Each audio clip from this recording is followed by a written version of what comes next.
नमस्कार दोस्तों, education brain YouTube channel में आप सभी का स्वागत है। आज कक्षा 10 की गणित का वीडियो है ना। तो कक्षा 10 की गणित का जो एक्सरसाइज 3 है उसको हमने अभी तक ग्राफीय विधि से समीकरणों को हल करना सीखा था। हम वास्तव में अध्याय 3 में दो घात वाले रेखिक समीकरणों के बारे में चर्चा कर रहे थे। तो अध्याय 3 के जो दो घात वाले रेखिक समीकरण हैं उन रेखिक समीकरणों को हल करने की 3 विधियां हैं। तो उनमें से ग्राफीय विधि एक है, दूसरी प्रतिस्थापन विधि और तीसरी है आपकी विलोपन विधि। तो हम प्रतिस्थापन विधि के बारे में चर्चा कर रहे हैं, ग्राफीय विधि के बारे में मैंने आपको बता दिया। तो प्रतिस्थापन विधि 3.2 उसके 2 सवाल हमने प्रतिस्थापन विधि के कर चुके थे इससे पिछले वाले वीडियो में। अगर आपने वो नहीं देखा तो इससे पिछले वाले वीडियो में उसको आप देख सकते हैं। तो हम उससे आगे करते हैं। तो अब हम कौन से नंबर का 2 सवाल कर लिए थे, ये चौथे नंबर का क्वेश्चन है। प्रश्नावली 3.2 के पहले प्रश्न के चौथे नंबर का ये क्वेश्चन है। तो यहाँ पर तीसरे नंबर का भी नहीं करा रहे, यहाँ पर जो बाकी क्वेश्चन कराएंगे उसके बाद हम तीसरे नंबर का आखिरी में करा देंगे। तो यहाँ पर आप ध्यान दें कि क्वेश्चन आपको दिया है 0.2x plus 0.3y equal to 1.3 है ना। अगला दिया 0.4x प्लस 0.5y बराबर है 2.3 के। तो यहाँ पर हमको ये 2 समीकरण दिए हैं, इनको प्रतिस्थापन विधि से हल करके x और y के मान आपको बताना है। तो यहाँ पर आपको ध्यान देना है कि अभी जो समीकरण दिए हैं वो आपको दशमलव में दिए हैं। तो सबसे पहले तो आप इनके दशमलव को हटाएं। तो यहाँ पर देखें कि इनमें जितने भी पदों में दशमलव है, एक अंक के बाद दशमलव है। अगर एक अंक के बाद दशमलव है तो हम अगर 10 से गुणा कर दें तो इनका दशमलव हट जाएगा, क्योंकि समीकरण के दोनों पक्षों में हम किसी भी संख्या से गुणा कर सकते हैं 0 को छोड़कर। ये समीकरण का नियम होता है। तो आप यहाँ पर ध्यान दें कि हम इन दोनों समीकरणों के दोनों पक्षों में क्या कर दें, 10 से गुणा कर दें। तो हम यहाँ पर लिखेंगे, तो आप यहाँ पर ध्यान दें कि उपर्युक्त समीकरणों में ध्यान देना, उपर्युक्त समीकरणों में 10 से गुणा करने पर, है ना, करने पर। तो हम दोनों समीकरणों में 10 से गुणा कर देते हैं। तो सबसे पहले हमारा ये वाला समीकरण है, इसमें 10 से गुणा करते हैं। तो यहाँ पर 0.2x है तो ये 2 का दशमलव हट जाएगा तो ये केवल 2x बचेगा, है ना। यहाँ पर 0.3y है तो ये 3y बचेगा बराबर, दोनों पक्षों में गुणा होगा तो ये 1.3 है तो ये 13 हो जाएगा और इसको हम एक समीकरण दे देते हैं। यहाँ पर ध्यान दें कि जैसे 0.2 है इसमें हमने 10 से गुणा किया है, तो ऐसा मान लो आप कि अगर ये दशमलव ना होता और 10 का हम 2 से गुणा करते तो क्या आता, 20 आता। तो 20 आने के बाद करते क्या है, दशमलव है तो एक अंक के बाद आप इसमें दशमलव लगा दीजिए, इधर से एक अंक, तो 2.0 आएगा। तो इसका मतलब ये है कि अगर 10 से गुणा करते हैं तो एक पॉइंट दशमलव खिसक जाता है। ये बेसिक बात है, आपने पढ़ी होंगी, ठीक है। तो इसके बाद हम दूसरा समीकरण देखते हैं। दूसरा समीकरण ये है कि इसमें भी 10 से गुणा करेंगे तो ये क्या हो जाएगा, आपका 4x हो जाएगा और ये हो जाएगा आपका 5y हो जाएगा और बराबर 2.3 है तो ये 23 के बराबर हो जाएगा। ये आपका समीकरण 2 है। तो इस प्रकार हमने समीकरण 1 व 2 के दशमलवों को हटा दिया और अब हमारे समीकरण जो 1 व 2 हमको जो मिले हैं वो प्रॉपर तरीके से जो रेखिक समीकरण होते हैं उस टाइप में वो सेट हो चुके हैं। इसके बाद प्रतिस्थापन विधि में सबसे पहले हम क्या करते हैं कि समीकरण 1 से x का मान निकालते हैं। x का भी निकाल सकते हैं, y का भी निकाल सकते हैं, लेकिन सामान्यतः हम x का ही निकालेंगे। तो x का मान निकालते हैं और उस x के मान को समीकरण 2 में हम रख देते हैं। तो हम वही कर रहे हैं कि समीकरण 1 से क्या करेंगे, समीकरण 1 से, है ना। तो समीकरण 1 से हम x का मान निकालेंगे। तो समीकरण 1 क्या है आपका, समीकरण 1 है 2x प्लस 3y बराबर 13, है ना। तो x का मान निकालेंगे तो y वाले को उस तरफ पहुंचा देंगे। तो हमने y वाले को उस तरफ पहुंचा दिया तो इधर आपका क्या बचा, 2x बराबर, इधर पहले ही से 13 है और y वाला उधर जाएगा 3y हो जाएगा। ये 3y को हमने इस तरफ से उस तरफ पहुंचा दिया। x का मान चाहिए हमको तो हम ये इसको इसके बटे में कर देते हैं तो हमारा x का मान निकल जाएगा। तो x बराबर आपका क्या हो जाएगा, 13 माइनस 3y बटे आपका 2 हो जाएगा। तो ये आपका x का मान हो गया और हम इसको समीकरण 3 नाम भी दे सकते हैं। तो हमने इसको समीकरण 3 नाम दे दिया। इसके बाद जो x का मान निकला है उसको आपको समीकरण 2 में पुट करना, 2 में रखना है। तो आप यहाँ लिख दीजिए कि समीकरण 2 से क्या लिखना है, समीकरण 2 से मतलब ये कि 2 में हम x का मान रखेंगे, ठीक है। तो ये पूरा लिखने की ज़रूरत नहीं है कि समीकरण 2 में x का मान रखने पर, समीकरण 1 से समीकरण 2 से काम चल जाएगा आपका, है ना। तो x का मान हम रखना समीकरण 2 में। समीकरण 2 क्या है, 4x है। क्या है, 4x। तो x की जगह ये पूरा मान रखेंगे, 13 माइनस 3y बटे 2, ये x की जगह हमने मान रख दिया, ये हो गया आपका पूरा 4x प्लस उसके बाद क्या दिया है 5y और बराबर क्या दिया 23 दिया है। तो ये x का मान रखने के बाद आपका समीकरण 2 इस प्रकार बनेगा। ठीक है, तो अब समीकरण 2 में x का मान रखने के बाद समीकरण में ये चेंज आया कि ये पूरा समीकरण y में चेंज हो गया, मतलब इसमें एक ही चर बचा y, तो एक ही चर बचा तो हम इसको जोड़ घटाकर y का मान निकाल सकते हैं। तो अभी इसको और आगे हल करते हैं। तो सबसे पहले तो ये कोष्टक के बाहर 4 है और ये 2 है बटे में, तो ये 2 से 2 बार कट जाएगा, तो यहाँ पर 2 हो जाएगा। ठीक, अब इस 2 का अंदर गुणा कर देते हैं। तो इस 2 का अंदर गुणा करेंगे, 2 का गुणा 13 में होगा तो 26 माइनस 2 का गुणा 3 में होगा तो 6y और इधर प्लस का 5y पहले ही से है और बराबर आपका क्या हो गया 23 हो गया। तो इस प्रकार हमारा समीकरण अब इस रूप में आ चुका है। इसके बाद और आगे हल करते हैं तो y वालों को अपन जोड़ घटा लेते हैं। तो इधर आपका क्या बचा 26 माइनस का 6y है और प्लस का 5y है। तो यहाँ पर एक माइनस का है और एक प्लस का है, तो इसमें से घटाना होगा और चिन्ह माइनस का आएगा, तो 6 में से 5 जाएंगे तो 1 बचेगा, तो माइनस y बचा और आपका बराबर में क्या हो गया 23 हो गया। तो इस प्रकार यहाँ से y का मान निकल जाएगा, माइनस का y है उस तरफ ले जाओ और 23 को इस तरफ ले आओ, तो यहाँ से 26 माइनस आपका 23 हो जाएगा और इस तरफ y प्लस का हो जाएगा। तो यहाँ से आपके y का जो मान आएगा वो 3 आ जाएगा। ठीक है, तो ये y की वैल्यू क्या आ गई 3 आ गई। ठीक है, तो ये इस प्रकार हमने समीकरण 1 से हल x का मान निकालकर उस मान को समीकरण 2 में रख दिया, तो हमारा y का मान 3 आ गया। ठीक, तो यही प्रतिस्थापन विधि है। एक समीकरण से किसी एक चर का मान निकालकर उसको दूसरे चर में प्रतिस्थापित कर देते हैं तो एक चर का मान निकल जाता है और जिस चर का मान निकला उसको फिर से उन्हीं समीकरणों में प्रतिस्थापित करके दूसरे चर का मान निकाल देते हैं। अब यहाँ पर देखें कि y बराबर 3 आया है, तो इस y बराबर 3 को आप यहाँ भी रख सकते हैं समीकरण 3 में, समीकरण 2 में भी रख सकते हैं y बराबर 3 को, और समीकरण 1 में भी रख सकते हैं। किसी भी समीकरण से आप y का मान 3 रखेंगे तो x का मान आपका बड़ी आसानी से निकल जाता है। तो यहाँ पर हम समीकरण 3 में रख देते हैं क्योंकि समीकरण 3 में x का मान निकला ही है, सिर्फ y का मान आपको चाहिए। तो यहाँ पर आप लिख दीजिए समीकरण 3 से आप यहाँ पर ध्यान दें कि समीकरण 3 क्या है, तो x बराबर समीकरण 3 क्या है, x बराबर 13 माइनस 3y, तो y की जगह तो आपको 3 रखना है, ये रख दिया और बटे में आपका 2 है ना, 13 माइनस 3y बटे में आपको 2 और y की जगह हमने 3 लग दिया। अब इसको सॉल्व कर लेते हैं। तो आपका x बराबर क्या आया, x बराबर 13 माइनस 3 का 9 और बटे में आपका 2। ठीक, इसी के बाद आप फिर x बराबर आप यहाँ पर देखेंगे कि 13 में से 9 गए तो आपके बच्चे 4 बटे 2, तो यहाँ से ये 2 से 2 बार कट जाएगा, तो x का मान आपका क्या जाएगा 2।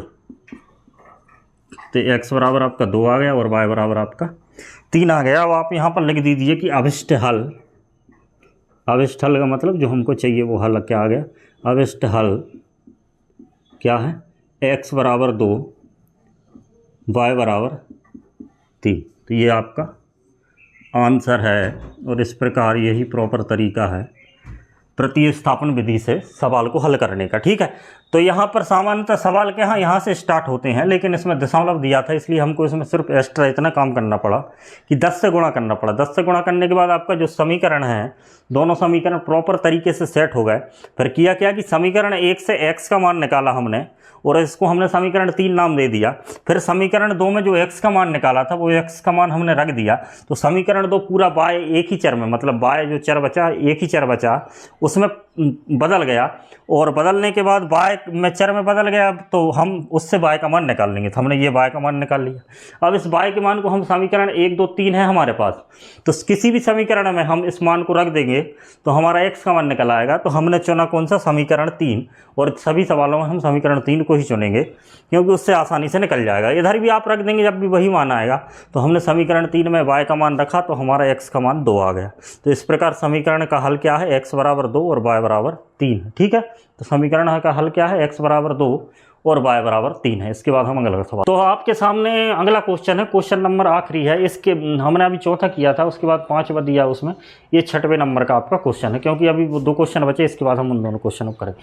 6वें नंबर के क्वेश्चन को आप ध्यान से देखें कि ये दोनों समीकरण आपको दिए हैं, दोनों रैखिक समीकरण हैं, लेकिन ये प्रॉपर तरीके से सेट नहीं है। प्रॉपर तरीके से सेट का मतलब ये है कि ये वटे के रूप में, तो सबसे पहले इनका वटे हटाना पड़ेगा। तो यहाँ हम क्या करते हैं कि सबसे पहले आप ये वाला समीकरण देखिए, यहाँ पर लिखते हैं, यहाँ आप देखें कि ये पहला वाला जो समीकरण दिया 3/2x माइनस 5/3y बराबर -2 दिया आपको ये समीकरण, ठीक। तो इसमें आप एलसीएम ले लीजिए। तो यहाँ पर आप एलसीएम लेंगे तो एलसीएम आपका कितना आएगा, 6 आएगा। 2 तिया 6, तीतर का 9x ये हो गया, और माइनस का 3 दूनी 6, 5 दूनी 10y ये हो गया, और बराबर है आपका -2 के, ठीक। तो इस प्रकार आप एलसीएम लेके इसको बराबर कर सकते हैं। अब यहाँ पर ध्यान दें कि जो 6 बटे में आपको दिख रहा है वो इसके गुणा में चला जाएगा। तो यहाँ पर आपका 9x माइनस का 10y बराबर 6 इसके गुणा में जाएगा, 6 दूनी 12, ये आपका समीकरण 1 बन के तैयार हो गया, है ना। तो ये प्रॉपर तरीके से आपका समीकरण 1 बन गया। इसके बाद समीकरण 2 के लिए हम दूसरे वाले समीकरण में लेते हैं, तथा आपको दिया क्या है, x/3 प्लस y/2 बराबर 13/6। तो इसमें भी आपको कुछ नहीं करना, इसका एलसीएम लेना है। तो एलसीएम आप यहाँ पर लेंगे तो एलसीएम आएगा 6, एलसीएम 6 आएगा, 3 दूनी 6, तो ये आपका 2x, 2 तिया 6, तो ये आपका 3y, और बराबर में आपका 13/6 चल ही रहा है, यहाँ पर ध्यान दें, ठीक। इसके बाद ये 6 बटे में तो इसके गुणा में जाएगा, और 6 से 6 कट भी जाएगा, तो है ना। यहाँ पर ध्यान दें ये आपका 2x है प्लस 3y, इसके गुणा में कहाँ जाएगा, 13/6 है, इसके गुणा में आपका 6 जाएगा, तो आपका कट जाएगा। तो यहाँ पर क्या जाएगा, 2x प्लस 3y बराबर 6 से 6 आप काट दो बराबर 13। इसको आप समीकरण 2 नाम दे दो। तो आपके पास समीकरण 1 और 2 उपलब्ध हो चुके हैं। समीकरण 1 और 2 आपके पास उपलब्ध हो चुके हैं। अब आपको समीकरण 1 व 2 से हल करना। तो आपको करना क्या है कि समीकरण 1 व 2 को मैं यहाँ पर लिख देता हूँ, साथ में लिख देता हूँ, इस तरफ देखिए आप, है ना, साथ में लिख देता हूँ, यहाँ लिखते हैं। अब उन दोनों को हम साथ में लिख देते हैं, फिर हल करते हैं। तो पहला समीकरण आपको दिया 9x माइनस 10y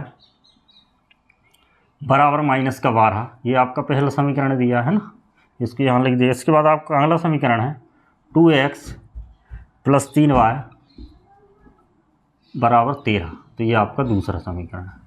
अब इन दोनों समीकरण से आप हल करें। अब हम प्रॉपर तरीके से दोनों समीकरण सेट हो चुके हैं। अब इसको प्रतिस्थापन विधि से हल करेंगे। तो हम करते क्या है कि समीकरण 1 से x का मान निकालते हैं। क्या करते हैं, समीकरण 1 से x का मान निकालते हैं और उसको समीकरण 2 में रख देते हैं। तो हम समीकरण 1 से x का मान निकाल लेते हैं इसमें भी। तो यहाँ पर ध्यान दें कि समीकरण 1 से क्या लिखेंगे, समीकरण 1 से, है ना, समीकरण 1 से x का मान निकालेंगे। समीकरण 1 क्या दिया, 9x माइनस 10y बराबर -12। x का मान निकालेंगे तो 9x यहीं छोड़ देते हैं, 10y उधर पहुंच जाएगा, तो -12 और प्लस का आपका 10y, ठीक। अब इसको x का मान निकालेंगे, 9 इसके बटे में पहुंच जाएगा, तो 10y को हम पहले लिख देते हैं और -12 को लिख देते हैं और बटे में 9। ये आपका समीकरण 3 बन गया, है ना। तो x का मान हमने समीकरण 1 से निकाल लिया। अब इसको मान को हमको क्या रखना, समीकरण 2 में इस मान को रखना। तो समीकरण 2 में x का मान रखते हैं, तो समीकरण 2 से क्या लिखेंगे, समीकरण 2 से, ठीक। अब समीकरण 2 में इस x के मान को पुट करना। तो समीकरण 2 क्या है, यहाँ पर देखें ये समीकरण 2 है। तो समीकरण 2 है 2x, तो x की जगह हम ये पूरा मान रखेंगे। क्या है x की जगह, 10y माइनस 12 बटे 9, तो ये हमने x की जगह रख दिया। तो समीकरण क्या है, 2x प्लस 3y प्लस का 3y है और बराबर क्या है, 13 है। तो ये आपका समीकरण 2 में x का मान रखने के बाद कुछ इस तरीके से दिखना स्टार्ट हो जाएगा। अब आप इस समीकरण को देखें, इस वाले समीकरण में केवल एक ही चर बचा y, इससे हम y का मान निकाल सकते हैं बड़ी आसानी से। तो सबसे पहले आपको क्या करना है, 9 से 2 तो कट नहीं रहा, तो इस 2 का अंदर गुणा कर दीजिए। 2 का अंदर गुणा करेंगे तो ये आपका क्या आएगा, 20y आएगा। क्या आएगा, 20y, इसमें गुणा होगा, फिर इसमें गुणा होगा तो ये 24, और इनके बटे में आपका क्या है, 9 है। और यहाँ पर लिख दीजिए आप 3y, और 3y के बटे में कुछ नहीं है तो 1 मान लीजिए, और यहाँ पर आपका 13 पहले ही से उपलब्ध है। अब आपको कुछ नहीं करना, इनका एलसीएम लेना है। एलसीएम इनका 9 आएगा, तो एलसीएम आप ले लीजिए। यहाँ पर इनका एलसीएम कितना आएगा, 9 आएगा। तो 9 एकम 9, तो 1 का इस पूरे में गुणा होगा, 20y माइनस 24, 1 नंबर 9 का इसमें गुणा हो जाएगा, प्लस का 27y हो जाएगा आपका, और बराबर में आपका 13 चल ही रहा, ठीक। इसके बाद 9 इसके गुणा में चला जाएगा, तो यहाँ पर 9 को इसको गुणा में पहुँचा देते हैं। तो 9 से इसमें गुणा होगा, तो ये पहले तो इसको y वालों को कर लेते हैं। यहाँ पर 20y है और ये 27y है, तो ये तो आपका 47y हो ही गया। ठीक है, 47y और माइनस का 24 है ही, और इधर 13 में 9 का गुणा हो जाएगा, 13 गुणित 9। ठीक है, तो ये इस प्रकार आपका समीकरण होना। ये 20 और 27 47y और माइनस का 24 और 9 का गुणा हो गया 13 में, 13 नम्मा 117। तो इसके बाद यहाँ पर आपका समीकरण दिखेगा 47y माइनस 24 बराबर 13 नम्मा 117, है ना। तो ये समीकरण आपका 47y माइनस 24 बराबर 13 नम्मा 117, और 24 को आप उस तरफ पहुँचा दीजिए तो आपका 47y की जो वैल्यू आ जाएगी 117, तो उस तरफ पहले ही से है, और प्लस का 24 और ये आपका पहुंच गया। ठीक, 117 में अगर आप 24 जोड़ेंगे, 117 में अगर आप 24 जोड़ेंगे तो 141 आ जाएगा। क्या आ जाएगा? 141, और यहाँ से y की वैल्यू निकालेंगे तो y बराबर आपका आएगा 141/47। 3 बार जाएगा तो y का मान आपका क्या जाएगा? 3। ठीक, तो ये y का मान 3 आ गया। ठीक है, अब y का मान ये 3 बार कटेगा इससे, है ना। यहाँ से ये देखो ये 3 बार कट गया, 3 बार में 141 हो जाए। इससे आपने y का मान निकाल लिया।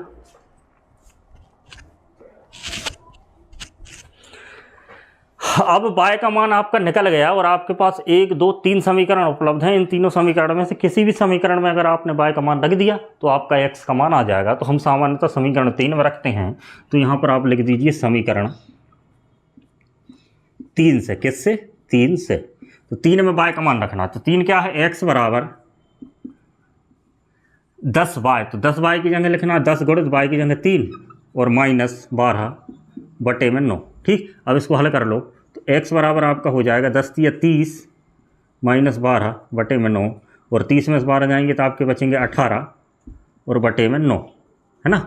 और x बराबर 9 दूनी 18 हो जाएगा, तो x बराबर आपका 2 हो गया। ठीक, x बराबर 2 हो गया और y बराबर 3 हो गया। तो आप यहाँ पर लिख दीजिए कि अभिष्ट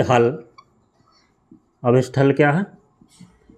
हल x बराबर 2 और y बराबर 3। तो इसमें भी x बराबर 2 और y बराबर 3 इसका आंसर है। तो इस प्रकार आप इस क्वेश्चन को कर सकते हैं। इसके बाद हम वो 2 क्वेश्चन बचे हैं उनको देखते हैं, ना। नंबर का क्वेश्चन जो रह गया था उसको देखते हैं। क्वेश्चन दिया है आपको, 2 रेखिक समीकरण आपको दिए, 3x माइनस वाई बराबर 3, 9x माइनस 3y बराबर 9।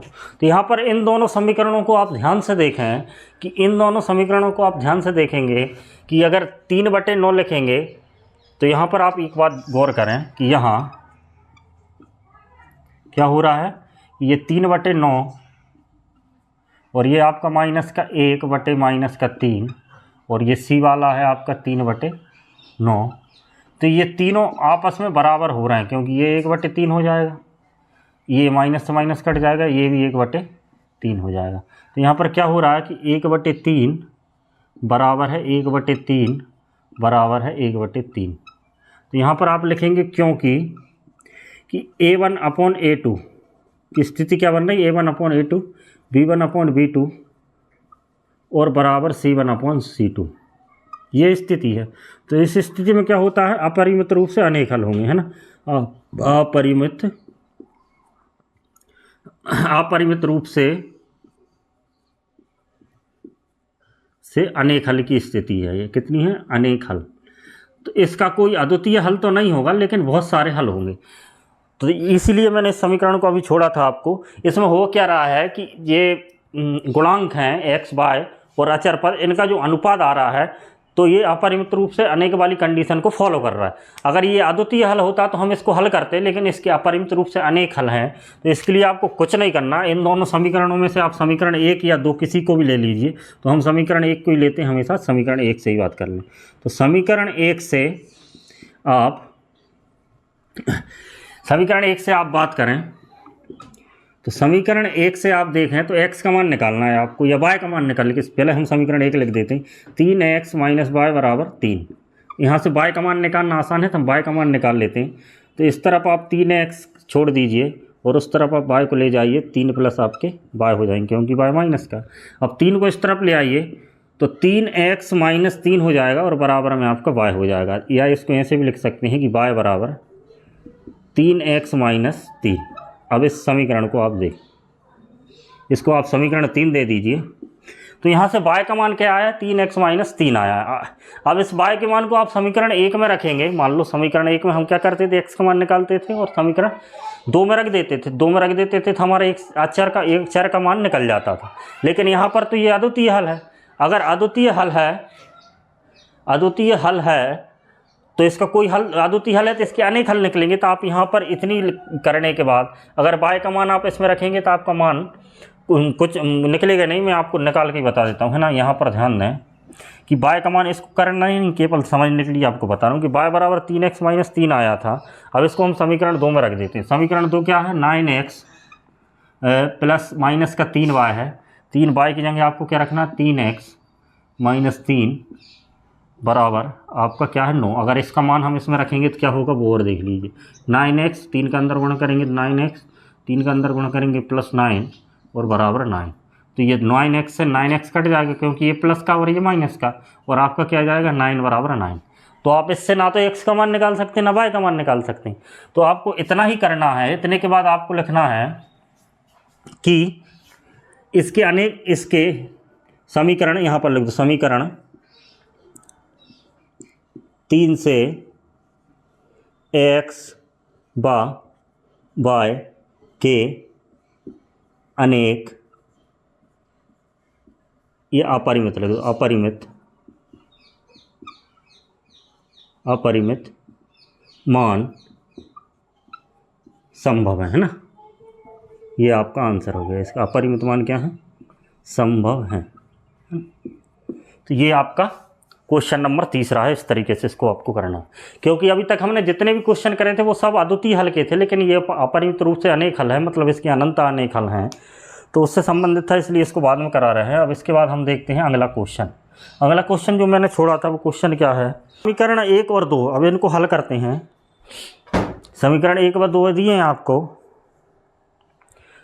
तो ये क्वेश्चन नंबर 5 का सॉल्व में समीकरण 1 और 2 दिए हैं। तो आप कुछ नहीं करना, समीकरण 1 से आपको क्या करना है, x का मान निकालना है। किसका मान निकालना है, x का, है ना। तो आप लिख दीजिए समीकरण 1 से। तो समीकरण 1 से आप x का मान निकालेंगे तो √2x तो है ही, माइनस का √3y है जी, बराबर 0। x का मान निकालने के लिए √2x को आप इसी तरफ रहने दो और 3y को आप उस तरफ ले जाओ। उस तरफ कुछ नहीं है, उस तरफ सिर्फ 0। यहाँ से आप x का मान अभी भी निकालेंगे तो x बराबर आपका क्या आएगा, √3y बटे √2। इसको आप समीकरण 3 दे दीजिए, है ना। समीकरण 3 आपने दे दिया। अब इस x के मान को क्या रखना है आपको, समीकरण 2 में। क्या रखना है, समीकरण 2 से लिख दो यहाँ पर, समीकरण 2 से। तो समीकरण 2 से आप x का मान रखिए। तो समीकरण 2 में क्या, √3 और x की जगह आपको ये पूरा मान रखना, √3y बटे √2। ये आपकी x की जगह आपने ये मान रख दिया। इसके बाद समीकरण और आगे लिखते हैं, यहाँ पर √8y है और बराबर क्या है 0। ठीक, अब इसको हल करें आप तो ध्यान दें यहाँ पर, तो √3 और 3 तो खुल के 3 आ जाएंगे। क्या आ जाएंगे, √3 में 3 का गुणा करेंगे तो खुल के 3y हो जाएगा, 3y बटे √2 और बराबर में इसको उस तरफ ले जा रहे हैं, √8y। ठीक, √ क्या है, 8y आ गया। ठीक है, इसको उस तरफ मत ले जाइए, √8y आप इसी तरफ ले आ गया, है ना, माइनस बराबर 0। अब √2 एलसीएम आ गया इनका, √2 इनका एलसीएम है। 2 से एक ही बार जाएगा, √3y हो गया और √2 का इधर गुणा हो जाएगा, तो √2 इंटू √8y बराबर क्या हो जाएगा 0। ठीक, अब ये √2 तो 0 से त्रियक गुणा हो जाएगा, 0 बचेगा और इधर क्या हो जाएगा, इधर आपका बचेगा √3y और ये √2 और √8 दोनों √2 में इसका आपस में गुणा हो जाएगा, तो 8 और दोनों क्या हो जाएगा, √16 हो गया बराबर y और बराबर में ये √2 0 से गुणा होगा, ये 0 हो जाएगा। ठीक, अब इसको आप आगे हल करें तो ये आपका 3y और ये हो जाएगा 4y। ठीक है, बराबर 0। यहाँ पर ध्यान दें, 3 में से 4y आएगा तो माइनस का y बराबर 0 आ गया, तो आपका y बराबर क्या आ जाएगा, 0 ही आ जाएगा। ठीक, यहाँ से आपने y का मान निकाल दिया, 0 आ गया। इस y का मान को समीकरण 3 में रख सकते हैं आप। समीकरण 3 से देखें, समीकरण 3 से, तो समीकरण 3 में अगर आप y के मान को रखेंगे, समीकरण 3 में अगर आप y के मान को रखेंगे, देखें समीकरण 3 क्या, x बराबर √3 और बटे में √2 ये है, और इंटू बाय, तो बाय तो जीरो है, तो बाय का मान क्या है 0, तो यहाँ पर एक्स का मान 0 हो जाएगा। तो इस प्रकार एक्स और वाई का मान 0 हो जाएगा। इस समीकरण में एक बात ध्यान रखने वाली है, यदि किसी भी समीकरण में ऐसे अगर आपको समीकरण दिए हैं जिसमें अचर पद नहीं दिया, अचर पद मतलब 0, अचर पद मतलब 1 2 3 4, केवल चर पद दिए हैं और उन चर पदों का योग या अंतर, तो यहाँ पर इनका अंतर दिया है, अगर वो 0 के बराबर है तो उन चरों का मान हमेशा 0 ही रहेगा। तो इसको मैंने हल करके भी आपको बता दिया कि यहाँ पर x बराबर 0 और y बराबर 0 भी आएगा। तो यहाँ पर आप लिख दीजिए अभिष्ट हल, अभिष्ट हल क्या है, x बराबर 0 और y बराबर 0 है। तो इस प्रकार इसका आंसर आ गया। ठीक, तो इस प्रकार इन क्वेश्चनों को आप हल कर सकते हैं। तो आज की इस वीडियो में इतना ही। इसके बाद हम अगली वीडियो में देखते हैं। आपको ये वीडियो अच्छी लगी हो तो आप इस वीडियो को लाइक करें और आप इस चैनल को सब्सक्राइब करें। धन्यवाद। हाँ।